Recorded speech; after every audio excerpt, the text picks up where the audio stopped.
What's up, guys? It's the Triumphant 10 post-weigh-in show. I'm your host, Brandon Kyle. I'm joined by my co-commentator here, David, Mr. Muay Thai America, Huey.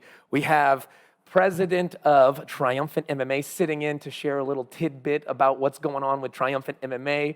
The man himself, John Licata, is with me. And then, of course, the CEO of Triumphant Combat Sports, Geoff Quares. We just finished up weigh-ins, guys. Everybody was on weight. We didn't have anybody miss. One person fell out, but it looks like it's a solid card coming up for tomorrow, Saturday, March 13th here at Rosarito. You can stream it live on Fight TV. Guys, what'd you think about the weigh-ins here? Any ideas of who you think might be fight of the night? Did you see any face-offs that intrigued you, stirred you, made you think, oh, these guys might want to get it tomorrow? I'll tell you what, that one title fight between Ahmad Ibrahim and Edgar. Ooh. Yeah, they didn't look like they liked each other. No, and I've seen them both fight, and it's going to be. I think that has potential, especially at that weight class. The way those little guys. Oh yeah, it's like taking a wind-up tight. We don't get it to the tightness and let them go. Yeah, that's what it's going to be. And they can do it for all 5 rounds. The whole 5. Yeah. What about you, John? Who did you see that you like? Damn, I wouldn't want to meet that guy angry at me in a dark alleyway or somewhere. Yeah, I mean, I was looking at the guy that looks like Tiger Joe, and he was fighting in the 180. Oh, that's Connor Bracken. Oh, with the the mullet. Oh, the Boz? I was calling him the Boz earlier. I was like, the mullet is coming back in 2020. and he is rocking it so hard. Dude, I asked him, I was like, what's up with the hair, bro? And he's all, oh man, the mullet wasn't enough. He said, I lost my shock value. Everyone had the mullet, so I had to dye it blonde. And I said, dude, I love it, man. Like, I think he should completely commit to it. I think he should go buy an old 85 IROC with the T-top, right? And I think he should completely just go 100% and become 1985, however they dressed, however they talked, whatever they drove. He should come into the ring with a fucking boombox on his shoulder, Yeah. But Bob and Chuck, Steve and Bob and Chuck, yeah. You were there. You called that fight. Yeah, John Herney. I think that Bob and Chuck's fight with John Herney. Yeah. That's my favorite fight. Yeah. I think that's the fight of all-time Triumphants, the greatest fight we ever had. Oh yeah, it was just a fucking banger the whole way. And after they were exhausted, they were still trying to kill each other. You're like, wow, haymakers, and it was crazy. Nobody wanted to go down. And that's actually what happens when Herney ends up going, and he knows he's tired. Everyone knows he's tired, but he just he gets like a 8th, 9th gear. Where are you coming from, man? How are you doing this? Yeah. That was I think so. Bob and Chuck had the greatest fight I've ever seen, calling 10 Triumphants. Yeah. Close to 100 fights at this point. I know Bracken is cracking. Yeah, you remember that? You remember in Vegas, dude? He just fucking tore that guy's legs up. Dude. Yeah. Broke his legs. Yeah. Well, that's what he could not use his legs anymore after the fight. Yeah, that's what I told Steven too. I was like, hey, bro, you mind? I go, what's because he actually wants to fight at a lower weight, and then I said, hey. How do you feel about making your pro debut? Fuck, I'll fight any way you want. I said, I'll make my pro That's what he told us. Yeah. He's all, I was looking at 170, but I was like, I'll take that fight. Yeah. But I said, hey, so the guy got you in mind for you? Man, I think he fought on the same show as you, but fuck, that guy's a leg kicker, bro. And his legs are like tree trunks, And so I said, he goes, no, I don't give a fuck. And I saw him at IFMA Worlds in 2017, and he was taking on hella big people. So, and they didn't knock him out, so. Yeah, he's game. It's going to be a good fight. I'm excited. And that's the way to open the show. That's definitely. Yeah, and that's why. And they're like, I was like, that's why you're opening the show, because I IG'd all the fighters we've had before that I'm friends with, and I was like, how you feeling, buddy? Yeah. And Bob and Chuck is like, yeah, man, I'm ready to go, and we're like, we know you're gonna put on a banger. That's why you're opening the show. It's like first fight on the pay-per-view, bang, it's gonna explode. What about you, David? What fight interests you most out of these? Well, I'm all about the main event. I think that is, I'm about beautiful fight, beautiful Muay Thai, beautiful technique. And these guys, Richard Abraham taking on Eddie Abasolo, that is a dream match in the making. And when you look at their styles and that forward aggressiveness of Richard Abraham and then that silky smooth, from Eddie, that's just going to be just a tremendous fight, because it's literally not only a chess match, but it's a speed chess match. And that's what makes fights so exciting, fight styles.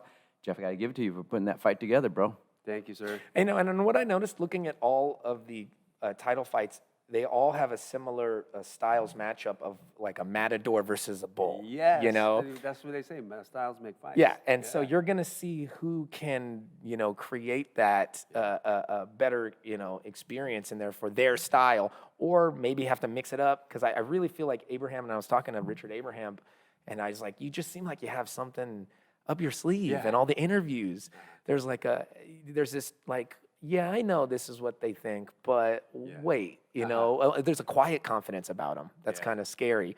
But Eddie, he's always had that quiet kind of like, laid back Very confidence. humble, And I said, like, this is a fight between two great fighters, but great men that respect each other. If you watch that Michael Corley interview and you saw when the other one would answer, the opponent would go like, my life, that's my life too, dog. Like, this guy's kind of cool. But those make great matchups. It's like when two teams that respect each other, the Ravens play the Bears. They're both known for defense, so they got that. It's not a hatred. It's like I see you, you like me. Like, let's see who's the best of the best. And this is really the best of the West taking on like that beast from the East, right? Yeah. And so this is a real like unification in my mind of like the East versus the West, right? And so that's why it's such an intriguing fight. Out of all the places I went, that's the fight everyone said, oh, yeah, I can't wait for that. But I honestly, I do feel like that 125-pound title fight might be the most back and forth fight that we have. I think we're going to see one fighter take the lead and then another fighter be able to counter and get in front. And I think that's going to be a back and forth matchup. And they can keep that pace, But I think we got a lot of potential fight of the nights here. Yeah. The whole card is super stacked. Hope all pros. All pro card. So elbows, everything's legal. The return of Chris Paez and Danny Pinto, I'm excited. Those are like two guys that were like, they weren't always on par with their conditioning that got on par with their conditioning for this. Yes, exactly. So it's like all of a sudden I'm watching their tape and I'm like, damn, there's like 6 abs, You can see obliques. They're all there, guys. Like, that's how you know dudes getting serious when the bottom 2 come out, right? So like, and I seen them both training like crazy. And this pandemic really is going to have people go one way or the other, You're going to see fighters that were at the top of the game that are about to be the next big thing that may never fight again. Yeah. And you'll have fighters that you never heard of come out of nowhere streaking, just because of what they chose to do with this shutdown, So I'm excited to see what those two do coming back. They both haven't had a fight in a long time, and I know they're excited to come back. Speaking of a long time, John, we want to talk. Are we going to wait a long time to see this first Triumphant MMA show? What do you have in mind? I know this pandemic has put a huge pause on, everything we were working on because so much unexpected, especially throwing a show in America right now. But what are things looking like? I know you've continued to work on it and you have some things moving here. So, share with the audience a little bit what you got in mind and how things are going right now. Okay. So our initial plan was to look to do our first all-pro show in Las Vegas, which is my hometown. Of course, when you're trying to start a new side to the promotion, you want to make sure you can have a little bit of an audience there. Absolutely. And so we originally thought maybe July 2021 would be the first show. We're working on a couple of ideas about location and production. And so mixed together with the COVID restrictions that we're currently living under. So I think we may be talking September. Okay, so maybe that late in Las Vegas. But we're working on some things here. Geoff and I have been talking for years, making these plans. And so we're really talking about building our own type of studio where we can just throw show after show after show. Nice. And developing our own identity in the MMA world, going as far as building a unique cage environment that no other promotion will have, working with different glove manufacturers to try and develop our own glove that's for our promotion. Yeah, the triangle hasn't been taken yet. Oh. Those corners are tight in triangles, don't you? Gotta know where to go, bro. Let's just keep the bigger the gone. How many? The octagon's not enough gons. Yeah. Well, quintetagon. Well, no. 15 sides. Wait. The cage is 100 feet wide. Yeah. We have 72 sides. Yeah. There's barriers and obstacles, hills to run over. Fighting can- a Rubik's Cube. you can- Rubik's yeah. Cube. Every 30 seconds, it rotates. There's hoops to jump to. Literally, there's hoops you must Flaming. jump through to get to the cage. Flaming hoops. First two to get there win. Yeah, that's great. No, but you have, so you're gonna try to really have you're gonna try to brand something new in the MMA world. You don't want to just come with the same old here. You want to try to do something fresh here. Yeah, and I think you have to take what's worked for other large promotions that are unnamed and look at what they did to make themselves a household name, right? So I take from what I see from other promotions that's successful, try to incorporate some of those things. Much of what Geoff is doing now for the lead up to the show with some of the content that we've produced, the original content of the training and the interviews and all that stuff. We want to continue down that path to make these fighters household names. That's what gave some of the largest promotions in the world their brand recognition. And so I think if we follow some of that mixed with some of the unique nature, we're talking about doing some things like having gym wars. I train at two of the most well-known gyms in Las Vegas now, today, just, for fun. And, I can easily see putting together a promotion where it's like, syndicate versus extreme. Yeah. And Just be able to do it quickly, turn around and give these guys exposure, give these guys experience, and that studio idea makes it to where instead of having to make up for this huge venue that you need to pay for and have all these ticket sales, you have this little studio where you're not as worried with that, and then you can have fights like that where it's this guy versus that guy, from these two gyms here, because you have everything controlled. Your whole that would be awesome to be able to do that for these fighters. yeah, I think that's one of the biggest things is having our own environment where we're not beholden to some location that's going to take away from our bottom line. At the end of the day, for me, it's all about the economics of the fights, right? Making sure that we build something that can last so that everybody comes out ahead. We're talking about paying fighters. I'm talking about new pro MMA fighters, paying them more than what some of the top promotions pay their new guys. Yeah. And really making sure that we're getting the numbers on the pay-per-view, because with no audience, my history is in customer acquisition online. That's what I do. I have a couple of different companies, and we do customer acquisition for solar or health insurance or just many different verticals, right? When we're talking about selling pay-per-views, it's just customer acquisition. So if I can figure out a way to build the marketing funnels to sell 10,000 pay-per-views, right? You could start to do the numbers in your head. It doesn't have to be a large pay-per-view cost. It could be $20, $19.99, $14.99. But if you do that type of number, now you've got a couple $100,000 to spend on a promotion. And you're going to give a good lion's share of that money to the fighters. To the fighters, and that would be the difference. That would be the difference, is giving back to those fighters. It is the difference. The ability for them to eat. And then you see the choice that they make when they, I think some of the larger promotions, you try to say, fighting for us is part of your pay almost. We don't got to pay you because you get to say you're a something fight or Right. whatever, right? Yeah, I don't believe that. Yeah, and that's not cool at all. Well, shoot, we're super excited. Can't wait to get on this triumphant MMA tip. Any last thoughts, guys? We got our big show tomorrow. Geoff, anything you want to say, or any last thought for before we're about to wrap, and it's fight time. Man, no, it's just I'm just glad that this part is over. This is always a stressful time, right until the weigh-ins are done and over with.